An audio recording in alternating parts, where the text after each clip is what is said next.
Hello, everyone. I am Chrissi Kelly, and I would like to welcome you to AbScent's 34th webinar in our series.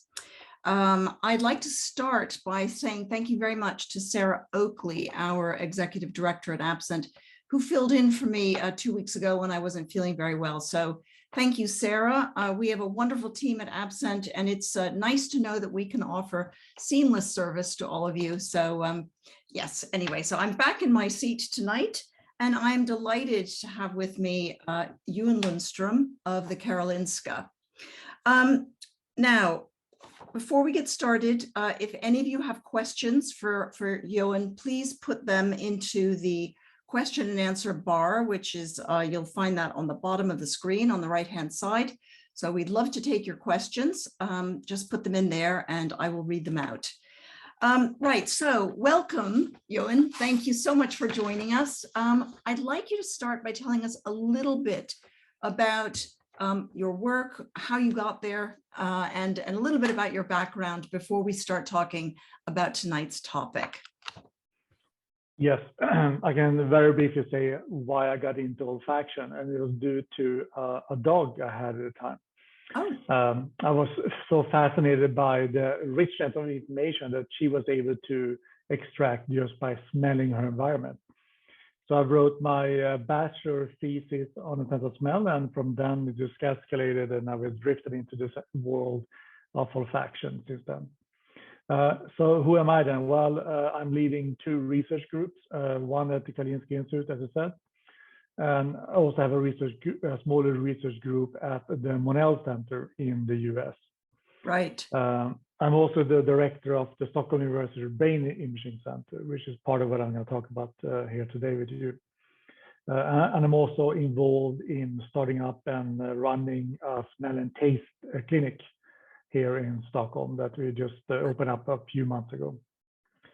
And I guess my research can be easily summarized by that we are trying to understand how the sense of smell works in humans, in both health and disease. And we have 4 lines of research we are currently exploring. One is we have recently developed a new method to record signal from human olfactory bulb.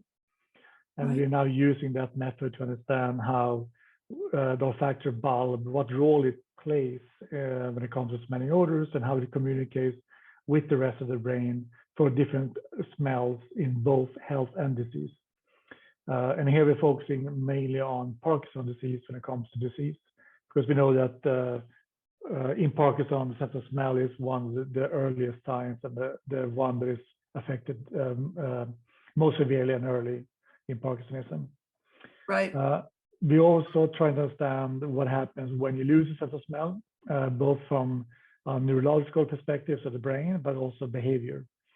And that's the paper one of the papers we published recently, which we can talk about here today. And then we have 2 projects that are now, one is dwindling down.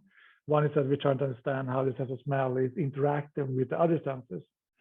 So how are we using a sense of smell in daily life when we walk around in a visual and auditory environment? And lastly, we received actually a sizable grant yesterday from the Swedish government to push a part of research that has been small, but now we are scaling up in that we are trying to develop two new type of treatments for hyposmia and parosmia. So we see how we are doing there, but so we're going to hire a couple of new people and get going with that research. So that summarizes roughly where I'm coming from and what we're doing right now. Right, you're very busy. And tell me a little bit about the work that you're doing at the Mendele Center in Philadelphia. So Mendele Center, I only have 2 employees, so it's not so much activity going on there right now. But what they are mainly focusing on is developing a new treatment for hyposmia by directly stimulating the olfactory system. Right, right, and that is the focus of your work within Mendele. That's the focus of my work at Monalisa, at my lab at Monalisa. Right. But Monalisa, you know, are doing a lot of things. Of course. Yeah. There's over 28 different labs and is the world's biggest smell and taste research center. Excellent. All right. Well, thank you for that canter through your broad area of interests. I'm sure there are lots of the things that you mentioned tonight will be of interest to people who are in people who are our members. So I'm sure we're looking forward to hearing more. And I know that people are going to have questions, especially when it comes to parosmia, which is such a hot topic for in our forums. So give me a little bit of background. How did this, we were going to talk about your paper on acquired olfactory loss and how that alters functional connectivity and morphology in the brain. So how did that research get started? What was the impetus for that? And I assume, like most research, it's taken you a long time to bring it to fruition, and things may even have changed during that time. So fill us in. So tell us a little story about that research. Yeah, so for a couple of years, we have been studying what happened when you are born with a sense of smell. So congenital anosmia. Mm-hmm. And here I have had 2 grad students focusing on this work, and what we found, we can be summarized that not much, actually. So when we look at just the core olfactory areas, the pivot cortex and those areas, we are finding no evidence whatsoever that you either have a change in your morphology, in other words, how the brain is structured, or the connectivity from those areas. So we haven't changed anything when it comes to how these areas communicate with other brain areas, just because you have never smelled an odor. And this is surprising, because if you look at what happens if you lose your sense of vision or audition from birth, you see actually big changes, that the brain is restructuring itself. And when you lose this prime real estate to vision, from vision, then other senses are taking over and populating this part of the brain. So we want to know why is this happening, right? And I should also highlight that we don't find anything that is being worse when it comes to brain in idiopathic congenital anosmia in individuals, so people born with a smell. We do find that they are actually better in using our other senses, in extracting information from the visual and auditory environment. They are much better using that information than people with normal sense of smell. We also see that they actually are getting better connectivity and more gray matter in the secondary olfactory areas in the orbitofrontal cortex, which are also linked to multisensory integration. Can I just stop you and ask you to give a layman's explanation of what you mean by connectivity? So connectivity is a measure of how well 2 brain areas are communicating. Right. And generally speaking, say that the better the connectivity, the better the behavioral and the underlying function will work. So you can see it as the size of the road between 2 cities. If you have an 8-lane highway, it's going to be easier to commute between those 2 cities than if you have a small gravel road between 2 cities, right? So that's and the measure of connectivity, grossly simplified, is how big of the lanes are and how well the communication between the 2 areas are. And the better communication, the better the output in behavior will then be, right? So what we see is that the people with the born sense of smell, they have better both multisensory behavior, but also multisensory communication. Okay, and so that connectivity that you see in congenital anosmics, which is perfectly good and perhaps it looks entirely normal. Are we talking about connectivity in the brain as a whole, or are we kind of more in the within the limbic system? So we are within the olfactory areas, and if we look at the secondary olfactory areas of the frontal cortex, there we see the change. So we see change in areas related to multisensory processing. In the more basic olfactory areas of peripheral cortex, there we don't see any changes. Right. Of course, we see big changes in the olfactory bulb because they lack olfactory bulb. They don't have an olfactory bulb. Right? So, and this is surprising because it's completely the reverse when it comes to vision and audition. Right. And if you look at other papers that have looked into this, they see more or less the same. There's very little changes in the brain if you're born without sense of smell. Surprisingly, also, if you look at acquired anosmia, so people who are getting losing sense of smell in older age, right, or not older age, but beyond childhood, we see published more or less the same. It's not big differences. We see some more small here and there, but not that big, right? And that's very surprising because we know from literature is that if you don't use it, you lose it. That's a very good general principle. And the theory has been in the literature, well, maybe it's because the olfactory areas are very heterogeneous, so that they don't really only do olfactory processing, they do a lot of other stuff. So even though you lose the olfactory input, you're still going to have input from other stuff that are activating this brain area and are still exercising the area, so that you don't lose so much, right? But I thought we understand that when the sense of smell is lost mid-life at some point, that the olfactory bulb volume decreases. So that is morphological change. Yes, so now I'm talking about the brain beyond olfactory bulb. We haven't looked at olfactory bulb there because that's established that the volume of olfactory bulb is linked to olfactory performance. But what's surprising that we don't find a strong link in then what many people call primary olfactory cortex that you see in vision and audition.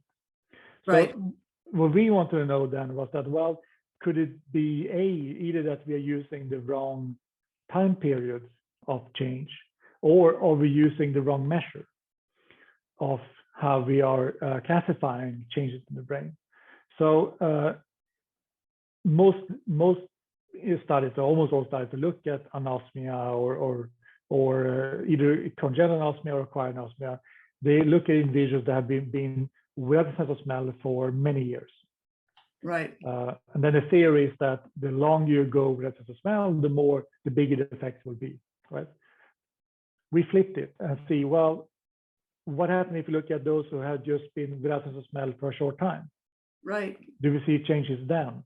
And my argument would be that maybe if you lose a sense in the beginning, you have the system in flux. You know, the system trying to find itself, like a new balance, right? And then when that is happening, is that you have a lot of then influx of other sensory information in the olfactory areas, so that the olfactory areas are actually, in fact, taken over by other information processing needs, because you can view the brain as an inner city London location. If someone moves out, it's going to be 10 people standing in line that want to have this property, right? It's a huge demand for space in the brain.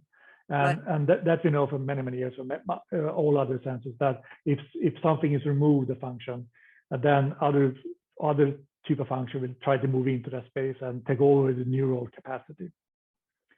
So my thinking was that if we look at the brain early on after sensory loss, then we might see the true loss of olfaction before other functions moved in and taking over whatever you had there, right?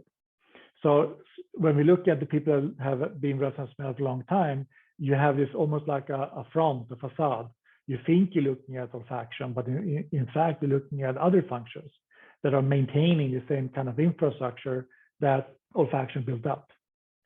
Right. Did it make sense? Yeah. Yeah. So that those areas are being colonized by different kinds of processes. You know.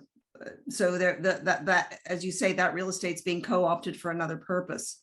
I'd like to come back. I'd like to come back to that in a little bit because I have a question on that, but I don't want to start with the questions yet. I want to let you now tell us a little bit about your findings. Yes. So what is? Let me spend this 1 minute explaining what we did different than anyone else, right? Is that normally when you do brain imaging, is that you divide the brain into small cubes, to simplify it, 100,000 cubes, and you look at all those cubes individually. So you don't look at in the rest of the cubes. You look at, you do your statistical testing in each cube individually, and then you look how many cubes next to each other are showing an effect, and that will be, then you say, oh look, we found something. My view is that you shouldn't look at each cube individually. You should look at the brain as a network. So we looked at can we find network differences between people that lost sense of smell just a few months ago versus those that have a normal sense of smell. And when we do that, we are finding strong differences in the peripheral cortex in gray matter volume. In other words, if you have lost a sense of smell, very rapidly thereafter, you have a reduction in gray matter volume within primary olfactory cortex to peripheral cortex. And what does it mean? Well, we know that volume corresponds to some extent with behavior. So when you lose sense of smell, it's almost like a muscle. If you don't use it, you lose it, right? So we see then the olfactory bulb is the peripheral cortex is shrink a little bit when you don't get olfactory input. Not only that, we're finding also difference in the angular gyrus. So, angular gyrus might not mean so much, but angular gyrus is an area of the brain that are highly responsible for integrating our sensory functions. So we're finding now reduction in the brain's volume in olfactory areas and in multisensory integration areas in people who have just lost sense of smell, right? And then we looked at in those areas that we're now finding morphological, so brain structure differences. What happened with the connectivity? And normally when you look at this, what's called functional connectivity, you look at a longer time interval. Like let's say you take an average over 9 minutes, which is a very long time in how the brain operates, right? And when you do that, normally you find no differences. So instead, what we did, we used a new measure, which is called fractional connectivity, which means that you divide those 9 minutes or 12 minutes as we use in smaller fractions, and you look at change between those, right? And if we do that, we get a much more sensitive measure of how brain areas are communicating. Because if we don't saying that the communication has to be constant over 9 minutes, we say we're allowing it the communication to change between the brain areas, right? Which is more how we believe that the brain is functioning. And if we do that, we're finding that the peripheral cortex, olfactory cortex, are actually reducing it's increasing its connectivity with this other multisensory area. So we finding now that if you lose the smell, you get a better communication from the remaining olfactory areas to multisensory information areas. And when we look at what's happening in the multisensory information areas, we see that if you lose the smell, you get better input from visual areas into those multisensory areas, which then goes very well with our previous behavioral findings that if you lose the sense of smell, you actually become better in using your sense of vision in addition to understand your world. Mm-hmm.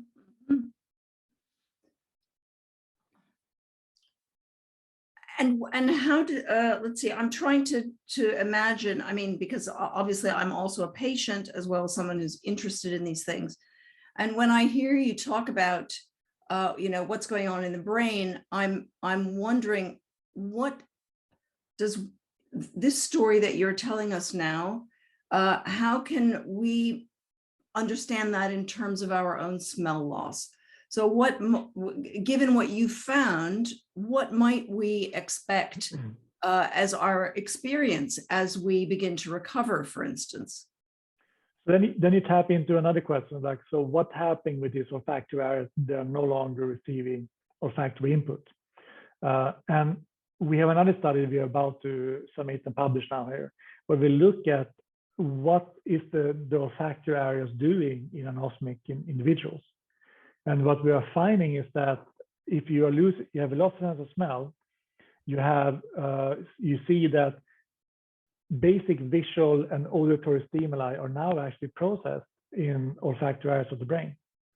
So we are finding that similar to what blind and deaf individuals are finding, that their auditory and visual cortex are now taking over by other sensory modalities. that is also happening in individuals with anosmia. But we don't find that in these individuals that have just lost the sense of smell. And we know from blind and deaf literature when it comes to cochlear implant and other type of findings that if the auditory areas have started been taken over by, for example, visual processing, the likelihood of success to regain auditory function is much lower. So what the take-home message I think from this study and our other studies is that it's very important to start olfactory training and try to regain the sense of smell early on. The longer you wait, the more likely is your olfactory cortex are either getting less able to actually function or being invaded, if I want to say that, or taken over by other functions such as processing visual or audio stimuli. And once that have happened, we know from studies in blind and deaf individuals, it's very hard to reprogram those areas to once again receive the correct sensory input. And right. we see that if you look at the behavioral studies of olfactory training, if you wait too long with initiating olfactory training, the potential outcome is much poorer than if you start as soon as you lose sense of smell, right? And what is your definition of right away or too long to have waited? That's a very good question, and we don't know that today. And I think it's going to be highly individual between individuals, like how long you have to wait. And we hear every day patients have been without a sense of smell for up to 10 years sometimes, and then one day they wake up and they can smell again. So the sense of smell never ceases to amaze me how flexible that is to not only go away but also come back actually. Right, right. But my gut feeling, if I should guess, I say that you have to start olfactory training within 6 to 12 months. Beyond that, I think there's a much lower chance of success. Right, right. Certainly in our group, we've had people who started smell training 5 years, 7 years after having lost it and have found success. Yeah. But obviously, you know, now with COVID-19, people coming into our forums almost immediately, it's much easier to put, you know, to put the message out there about the importance of smell training. So yeah, we obviously, we always do that. We always do that. I mean, there is a little bit of a misinformation can spread in the forums about the efficacy of smell training, as well as other kinds of so-called cures. And I'm always very careful that we differentiate between what we know to be something that is a useful intervention, like smell training, and what is essentially a quack cure. And the reason why this becomes a gray area is that, of course, we know that 90% of the people are going to recover spontaneously and quickly. And if we put the message out there that people should start smell training on day 3 or day 4, in the same way that they go on to TikTok and they do the burned orange cure on the same day, then they get the idea that any or all of these interventions that they do immediately after losing their sense of smell are going to be the magic cure. But of course, we know that that it's for those people who are in the lucky early recovery group, their recovery is going to happen anyway without any interventions. So Professor Hopkins here in the UK, she usually says, you know, people should start smell training if their sense of smell hasn't come back in about 3 weeks. And I think that's kind of a good, it's a good kind of middle ground way of putting it, so that people understand that, you know, they're not being directed to start smell training, you know, on day 2, because it just engenders a lot of misinformation. So, but I'm interested to hear your, you know, your kind of rough timetable of 6 months to a year. I think that's probably great advice, and certainly we would be getting after people to smell train much sooner than that. So yeah, the 6 months, 1 year, I would say, is that I was start doubting myself if I would even initiate smell training. So I definitely believe that you should start as soon as you can, and we recommend here in Sweden to wait 2 weeks and then start smell training. And one should also be aware that smell training is actually more like a physical therapy, right? It really works for for maybe a majority of individuals, but many will not work on. And it takes time before you see an effect. It's not that you're going to go to the gym with a bad knee one time and then you expect to be able to run next day. Right. So it's a slog, and if you give up early, you're not going to see any effect. So exactly. But getting back to my question about, what does your research, what can it tell people like me, and the people who are in our audience? Aside from the fact that smell training is a good thing, which we know, what else? I mean, I'm always interested about this, the time period after. So you imagine a person loses their sense of smell. If they are not in the quick recovery group, but in the long-term recovery group, their journey through recovery, might even be up to 2 years, something like that. We have people in our forums who have been without a sense of smell since the very beginning, since the beginning of the pandemic. But we are still seeing recovery stories at 18 months, 19 months. So we know that the recovery is possible. But what's really interesting to me, and this is something that I experienced when I lost my sense of smell the first time in 2012. So 2 years into my recovery, I had horrible parosmia.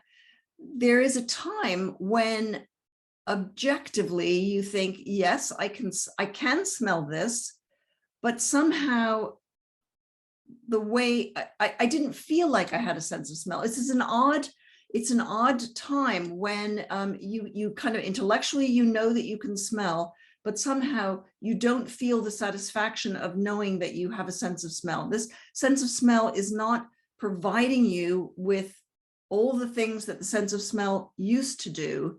And I still am unsure why that is. And I've often wondered whether it has to do with the way the brain is rearranging itself during that time.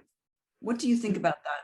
It's something I hear a lot from a lot of patients that are not the ones who regain some smell quite rapidly, but mainly those that have been without maybe for a year or 2 years, or in your case, or maybe 3 years in some cases, is that they might be able to start smelling again, but it's a sensory sensation, but all the other things that are not there yet.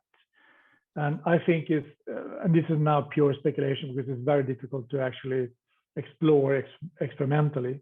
But if I have to guesstimate and put out a theory, I think is that what's happening is that you start regaining sensory function, and then the olfactory cortex start firing again, telling you here's an odor. But all the other connections with other areas that helps you interpret this odor brings back memories, brings back emotional aspect of it, and all the other things that the rest of the brain is helping the olfactory system with, those connections are still poorly functioning. And it takes time to kind of like oil this up again and rebuilding the roads, so to say. Because what's unique with the brain that's different from all other kind of infrastructure we know in the real world is that the more something is used, the better it functions in the brain. So the more you smell when you start regaining olfactory functions, the better the olfactory cortex can start communicating with the rest of the brain again. And I think that's why initially when it can smell again, it's kind of like a dull experience. It's like, here's no odor, but it don't give you much. But then when you start connecting with all other things that you used to do, you get a much more richer experience of what you're smelling. And but once again, that's my theory. There's no evidence really behind this argument. What do you think is the role of memory and smell memory and being able to conjure up a smell, to pull a smell from your memory and perhaps use that, either in your smell training or as a way of making sure that the olfactory complex remains alive? Do you think that there's a role for memory in that? Yeah, so I definitely think that there's a role that is important. We know that when we look at how olfactory bulb is communicating with olfactory cortex, there's a richness of bidirectional communication. So it's almost more signal going down to the olfactory bulb with information about memories and previous experiences and multisensory information and reward, all of the things into the bulb than actually going up from the bulb. So, and I think that this bidirectional communication that goes not to the bulb, but also nose going down to the olfactory receptor neurons are helping the connection to be more stable and better. And that's why we see Thomas Homan in his study shows that if you are thinking and processing the odors while you're doing smell training, you get a better effect. And some people argue that that is due to compliance, that it's more fun and you're doing a better work and really paying more attention to it. But I think my theory is that you are helping the olfactory system by adding a cognitive component where the olfactory system is trying to reach down into the more sensory part of the experience and helping those kind of connections to be established in a bidirectional manner. So my personal view is that it's good to mix your odors that you smell train with both unfamiliar, but mostly I would say use familiar odors. Odors that you know you can have a very clear visual representation of what's associated with the odor, so the name of the odor, and those other kind of emotional aspects that would help you process the odor better, and that will then, has been shown, give you more stable and better outcome. Interesting. I mean, one of the things that I noticed with my smell training when I first started doing it very intensively in 2013 was that my ability to recall an odor from my remote past it had been okay. But once I became so busy with my olfactory system every day, smell training, thinking about smell, I had sort of put together some sort of games for myself where I would shuffle the smells around, and I was doing all kinds of different things. And the more I did that, the more I was able to pull a smell out of my memory. And I think that, I mean, even, I just think it's a really important part of my rehabilitation has been my access to smells from my past, and not just my remote past, but also my sort of, medium past. I want to ask you about what you think all of this means, especially regarding smell training, for people who have parosmia. What happens when there are no familiar odors to smell train with? What can you, I mean, of course, everyone wants to talk about parosmia. I don't know whether or not you have had any, you've been working with that at all, but do you have any thoughts on that? So one of the most common questions I'm receiving is if I have parosmia, should I smell train with people should I smell train with odors that are evoking parosmia or not? And I don't think there's no good answer to that question. And I know there's a couple of studies looking into it, but so far there's no good data, I think. Right. My recommendation is to play safe and do both. I believe, though, is that one should not avoid the parosmia odors. I think that you should actually use odors to some extent that provoke parosmia, and try to use a more mindfulness approach to the whole thing. It could be, and this is a theory, is that parosmia might initially be a biological insult. So it's a true kind of biological miswiring in the beginning that later on might take on a more PTSD-like symptom. We know that we have very fast and strong learning, particularly aversive learning in the sense of smell, meaning that if you have if you want to call like a true parosmia, like a biological parosmia with cross-wiring, you will very quickly learn how this odor smells bad. And once you have learned this kind of like aversive conditioning, it's very hard to not have this sensation conjure up in a smelly odor. Right. So it could be that if one uses a more cognitive behavioral therapy exposure approach, one might be able to kind of like phase out this negative sensation. Of course, that's purely speculation. Right. But we also know that from case studies that it never helped to avoid any odors that provoke parosmia. Parosmia doesn't go away. I'm sorry, could you repeat that? Yeah, so we know from case studies that if you instruct patients to, as soon as you get the parosmia experience, avoid that odor at all costs. Right, right. It doesn't heal the parosmia. Right. So it could be interesting to try the other way around, seek out the odors, embrace the negative experience, see, can you turn the negative into something positive in your mind, and will that help? Kind of like if you're phobic for snakes, avoiding snakes at all costs will not cure your phobia for snakes. Right. But if you expose yourself a little bit at a time more and more towards snakes, that in many cases will help you at least accept snakes in your environment. Right. You might not love it, but yeah. Yeah.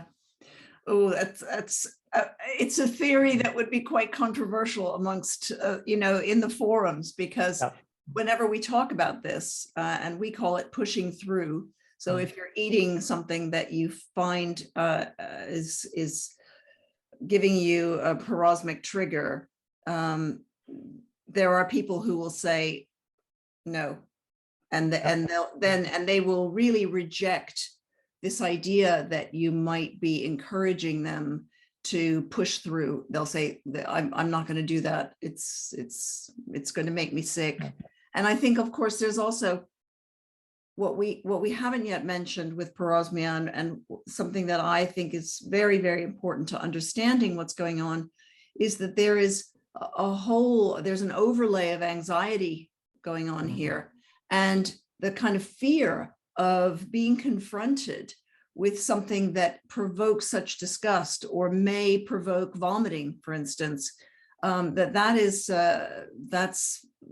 makes people very fearful, and causes all kinds of other problems. So yeah, very difficult problem, very difficult situation.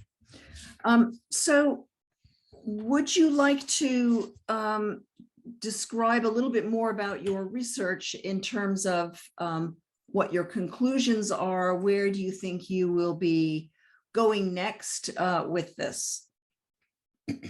Well, what we are focusing now is to understand what is happening with those olfactory areas that are no longer receiving input. And we have a couple of studies that we have now finalized. And the preliminary result seems to indicate, or strongly indicate, to say, that those areas are now processing visual and auditory stimuli. So when we are presenting purely of visual stimuli or purely auditory stimuli, and no one who comes into the study are aware that we are studying sense of smell normally, so they think they're a part of a visual and auditory stimuli study, and we see very strong olfactory cortex activity in those individuals with anosmia. So we believe that the areas are taken over by other sensory modalities. We do see a difference between individuals. So some individuals have very little cross adaptation, so they take over by other sensory modalities, whereas mostly have those kind of like movement of function. And it could be that this is a good indicator who will benefit from some kind of potential smell restoration therapy or the sort. And this would be then something one can do in the future before one maybe do some implantation of new olfactory mucosa or whatever the future treatment would be. What one might want to see is that if the olfactory cortex now processing other sensory modalities, it might not be worth the effort to actually go for this new type of smell therapy. Very similar to what you do before you do a cochlear implant, that you explore, is auditory cortex now processing, for example, visual stimuli? And if it is, they don't implant cochlear implant because they know that the potential outcome is extremely poor. So, and I think that's a take-home message from these studies that you have to use it or you lose it. But there's also then the silver lining is that if we find individuals that haven't lost it, there's still no takeover. They will be prime candidates for even late-term olfactory therapy, maybe even smell training to begin with, or future kind of therapies. Mm-hmm. When we talk about use it or lose it, I think I'd like to know what your opinion is on how little do you have to have in order to be able to use it. So I think that to me anyway, when my observation has been that even people who have a really weak signal, who are really in the low to mid hyposmia range, they still have an ability to use things. So they may not have a sort of a gravel narrow road, and it might not be a super highway, but they still have a little bit of way to get those messages from one place to another. And do you think that even in those cases, that connectivity can be sort of regained over time with smell training? Yes, so I believe that if you have any olfactory function remaining, you might benefit from smell training. My recommendation to anyone that has some kind of remaining olfactory function is to try smell training for 2 to 3 months. Yeah. And we know that the majority see some improvement. But one should also be very frank and say it's not a magic bullet. You're most likely never gonna regain completely full olfactory functions, but you're gonna enjoy better. And every kind of improvement will improve your life quality. Yeah, yes, agreed. I mean, I always describe smell training as not being any kind of a cure, but being a way to amplify any natural recovery that you might have. And yeah. That I think is a good way of describing it, because people are always asking for a cure. They always want to know what's the magic bullet that's going to make this problem go away. And sadly, there are no magic bullets that we know of yet. But I mean, who knows? Maybe somewhere down the line there will be. Certainly, there's enough research going on right now that there may be something that is helpful to people. Yeah, I mean, what I tell everyone is that olfactory training or smell training, you can view it as if you break your leg, that will allow you to walk maybe with a limp, but at least you can walk. You never be able to run a marathon again, probably, but at least you can use your leg. And you don't have to sit in a wheelchair. And I think that's how you should view smell training, is that it helps you, but it doesn't completely cure you. Yeah. In most cases, I should say, because there are some people who are completely cured by smell training, but it's not the majority. Right. I'm going to take a question now from Kim, who asks, she says, lovely to hear you speak this evening. As a complete acquired anosmic with a brain injury, may I ask, do you recognize that there is discord between the hippocampus and the amygdala? And if so, is there anything I can do to counteract the disequilibrium? I'm not really sure what she means with discord and disequilibrium, because you have to look at the individual in this case. And when it comes to brain trauma, it's always a very complicated story. Very few are simple. You can have trauma in the brain that are not visible in the methods we have today to visualize the brain, that we can see post-mortem. It could also be that sometimes you see what looks like a trauma in our images, but then post-mortem we see it was actually not a trauma. So it's always extremely difficult to comment on an individual case, even if you have the neuroimaging in front of you, and you can actually talk to the patient. So you have to combine imaging data with behavioral testing to get some kind of like better understanding in this case. So I don't feel comfortable commenting on individual case when it comes to brain trauma.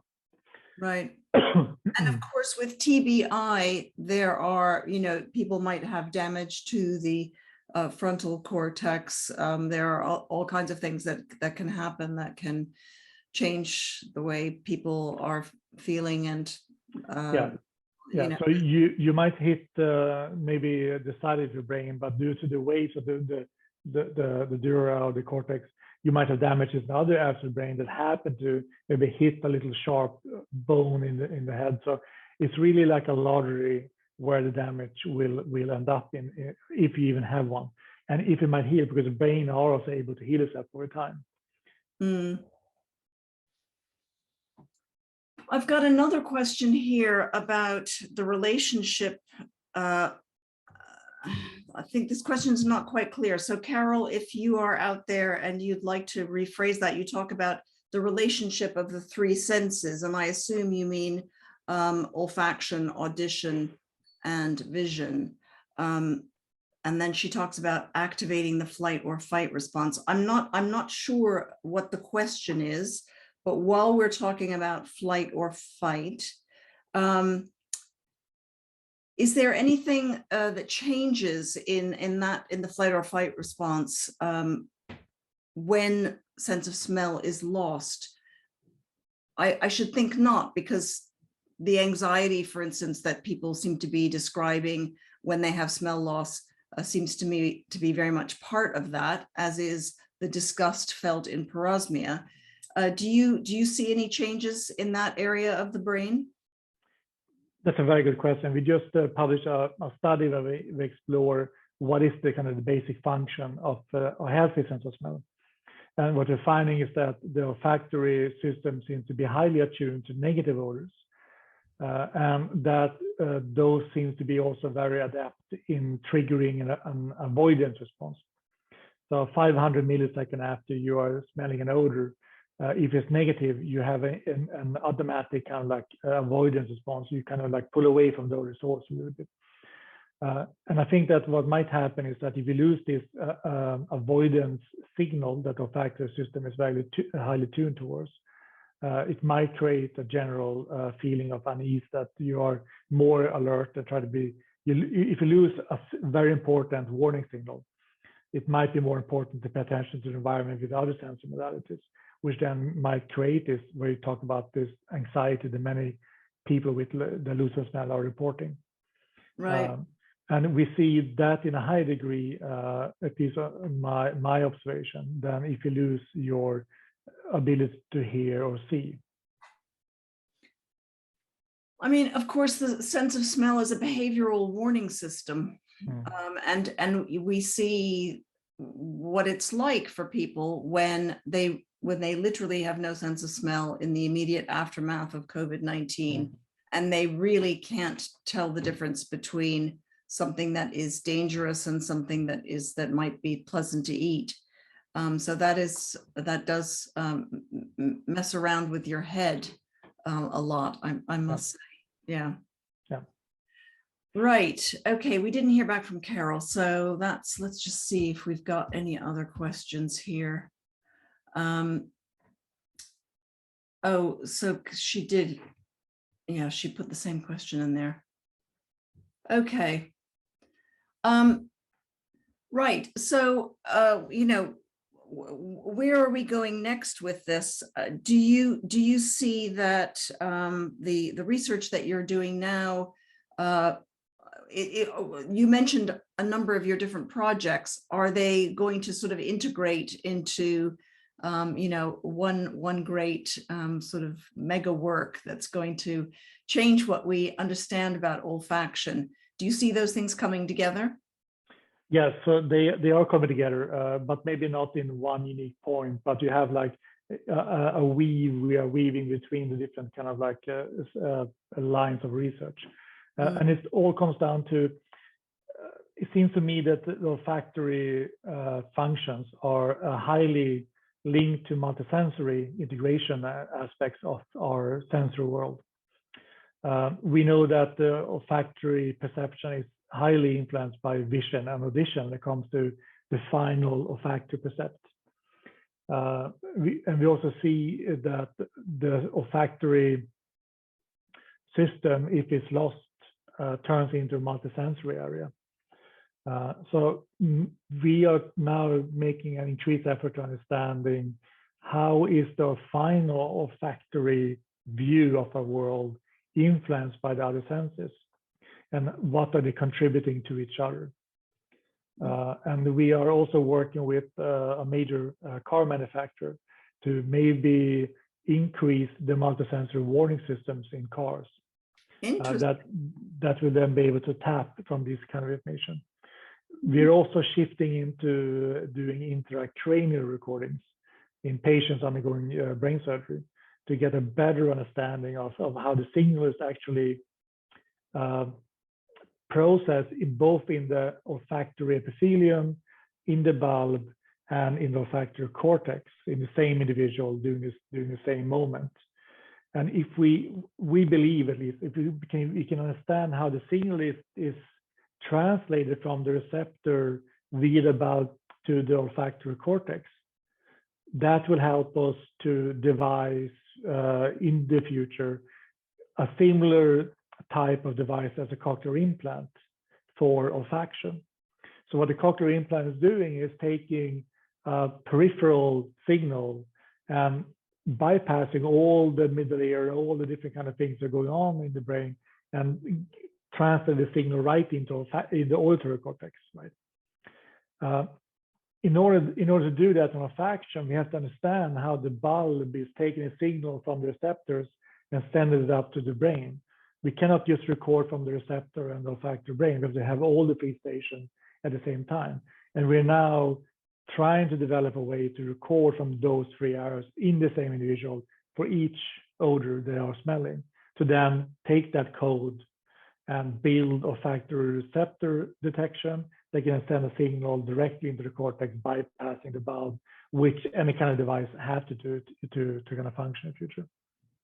But isn't that really the holy grail of olfaction? You know, understanding olfaction is working out how smells are mapped into the brain, because they're, I mean, I don't have enough background information to speak on these matters authoritatively, but everything that I've heard tells me that it doesn't follow the same sort of logic that vision and hearing do, that the mapping of odors in the brain is still a bit of a mystery. It is a mystery, and I think it remains a mystery because you look at two or one area at a time. I think you have to look at all three, and the reason why I think you have to have the bulb with those kind of equation, with the receptors and the cortex, is that the bulb has a huge influx of multisensory stimuli. So we know from Leslie case study in 1999 that if you have the animal smell an odor, the brain will respond, so the bulb will respond with, let's say, an A, to simplify it. And then you give them a weak electric shock to the same odor. And now they have this, they can smell the odor again a third time. The bulb will now signal a B, showing that you have learning or downstream input in the olfactory bulb from other parts of the brain and sensory modalities and reward system. So if you are ignoring how the bulb is getting multisensory input, you will never understand how the cortex are interpreting the signal. Because if you view it as a pure sensory bottom-up problem, and you're ignoring the vast bottom-down we're getting for every smell we are smelling, then you never be able to understand it, because you only look at one third of the signal. And that's why I think that we have so trouble understanding what is the cortex doing. We don't get it. It's just like it jumps around. Right. Yeah, but I really think by having this kind of like multisensory approach during olfactory perception and having all the three areas in adult humans, we might at least be able to start understanding how the signal is processed in the brain, so we can map the odor to the brain response for future use in, if you call it olfactory cochlear implants. Right. Okay. You've got a fan club here. Everyone's saying how much they're enjoying it, especially Kim. Thank you, Kim. So, yes, thank you, Kim. She says great responses from Carol. Yes, those three. Okay, so I recognize we're sort of coming to the end here. And for those of you who have asked questions about your smell loss or your timeline and so on, we'll have to get to those questions another evening, because we're here to hear about Johan's ongoing research. So questions about the course of your recovery, that will have to wait for another day. So I do apologize if we haven't got to all of the questions. Kim has made the comment that smells are hardwired to the emotional part of the brain. Certainly, I've often felt that smells and emotions are kind of so interconnected that yes, I'd have to agree with her on that. And would you also agree with that? Yes, definitely. Yeah. Right. Okay. So we're coming to the end of the hour. Again, I apologize for those of you whose questions we didn't get to. And I would just like to let you know that I'll be back in 2 weeks. And it's going to be Giving Tuesday. And on Giving Tuesday, for those of you who are not aware that AbScent is a charity, we have given our first grant this year. And so on Giving Tuesday, we are going to be with Stephanie Hunter of the Mendele Center, and we're going to be talking about her work because, of course, we exist to forward the research into smell disorders, and it will be a great pleasure to have her as our guest on that evening. So I am looking forward to seeing all of you then. And Johan, it just remains for me to say thank you very much for taking the time to come in today and talk to us out of your busy schedule. It's been delightful to have you with us. And I suppose those of you who are watching, you've already seen it, but of course you'll know that all of our videos are recorded and put into our YouTube channel. So if you've got a friend who has missed the event, they will be seeing it as of Thursday. It will be going up into the YouTube library. So that will be it from me for tonight. So once again, thank you, Johan. Thank you to everyone in the audience, all 31 of you. It's been lovely to see you. Thanks a lot. Thank you. Good night.